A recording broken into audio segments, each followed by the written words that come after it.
The Democratic Party has a great many very good candidates who could beat Donald Trump in the coming election. Let's take a look at some of them.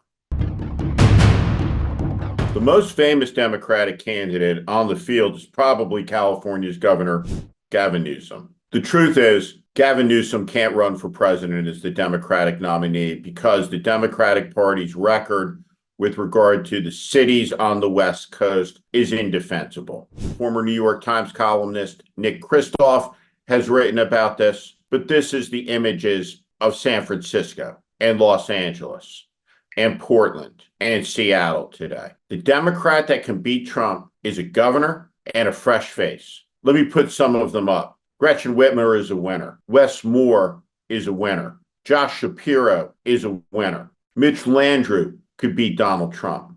All of these candidates can beat Trump in whatever combination. There's a lesson for Democrats in the Republican convention of 1880. It was a tumultuous and divisive year, and Republicans could not agree on a nominee. There was some talk that Ulysses Grant would run again. The front runner was Senator Sherman of Ohio. The delegates, though, were unsatisfied. Each speaker that spoke before the convention riled it up more and more and more until James Garfield spoke. He quieted the crowd and he asked a series of questions. He asked the angry Republican delegates what they wanted. Did they want anger or did they want solutions to problems? He lowered the temperature. And finally, when Garfield asked rhetorically, "What do we want?" someone in the crowd yelled out, "We want Garfield," who definitely did not want to be the president, but he was. He met his duty.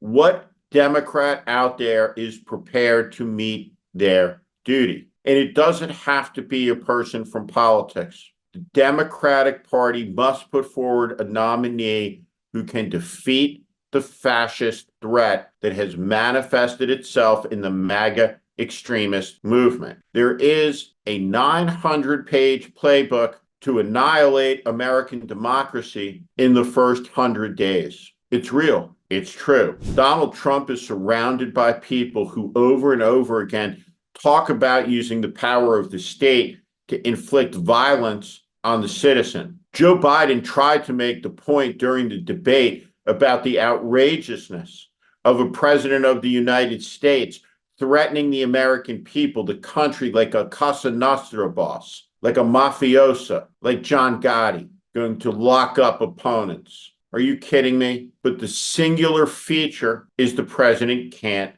make the argument. He can't complete a sentence.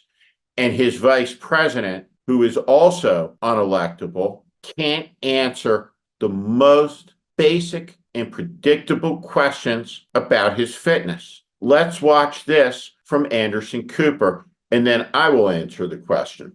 The person we saw tonight, issues. the president we saw tonight on that Issues. stage, is that how he is every day? The Joe Biden that I work with every day is someone who, as I have said, has performed in a way that has been about bringing people into the Oval Office, Republicans and Democrats, to compromise in a way that is extraordinary these days because it just doesn't happen, but Joe Biden can make it happen.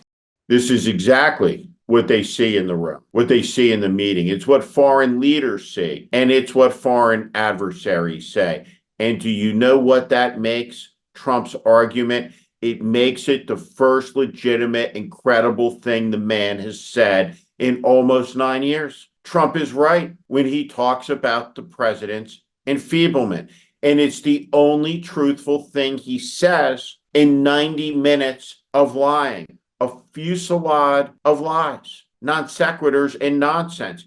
The easiest debate opponent, perhaps, in world history is the lying Trump. And he steamrolled the president of the United States. What the leadership of the Democratic Party has allowed, what the Biden White House has abetted, is appalling, disgusting, disgraceful.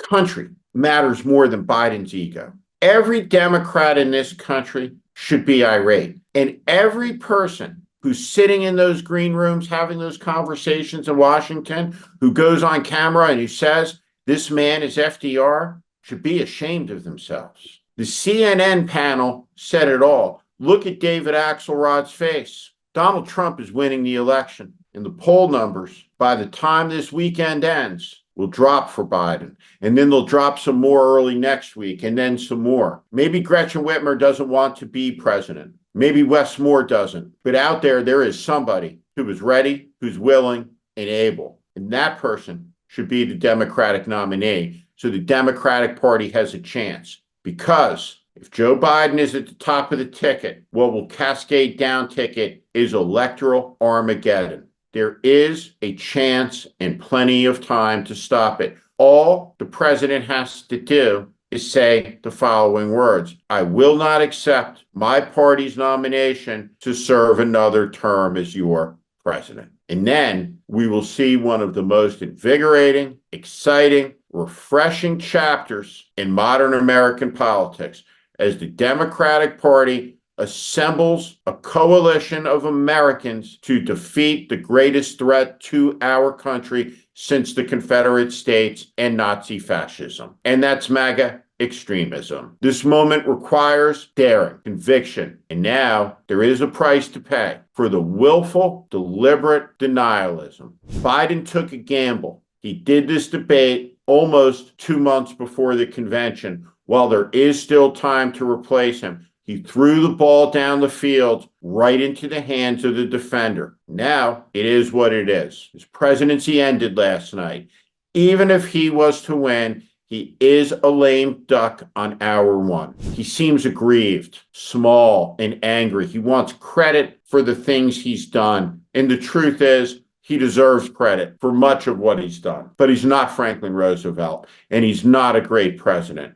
And the fact that he's surrounded by sycophants who want to hold on to their power, their office, who have the same ambitions that he does, is a terrible thing. And no patriot should cheerlead it. The small team of Biden advisors who have rode shotgun with him for the last 50 years, they own this also. What a disaster. What a shame. What a low moment for the Democratic Party. Now is the last chance this country has to avert a catastrophe that is barreling down the tracks at all of us. God help us if Joe Biden's ego is as brittle and thin as Donald Trump's. His grip on the power that he seeks to retain seems to suggest it is, and that's a tragedy. Two old men debating and arguing about their golf scores. Are you kidding me? If you can't tell, I'm not just angry about it. I'm enraged over it. I'm enraged over it as a 53-year-old American with kids in their 20s who deserve better than this. It's shameful. What that debate was a totem of corruption. It should be blasted off into the next deep space probe. Democracy, as it turns out, dies on CNN under the Klieg lights in an empty studio at 9 p.m. The debate is over. And what was seen cannot be unseen. It happened, and it was shocking. It was shocking from the moment the president walked out on the stage. It's time for patriots to say enough. What I care about here is not the Democratic Party flag. It's the American flag. This country needs an American party, and that should be the Democratic Party. But before that happens, it needs an act of humility from its commander-in-chief. The president must do what he must do. He must put the country first. History is watching, and its judgment will be brutal if he chooses his ego over his duty. This is The Warning. I'm Steve Schmidt.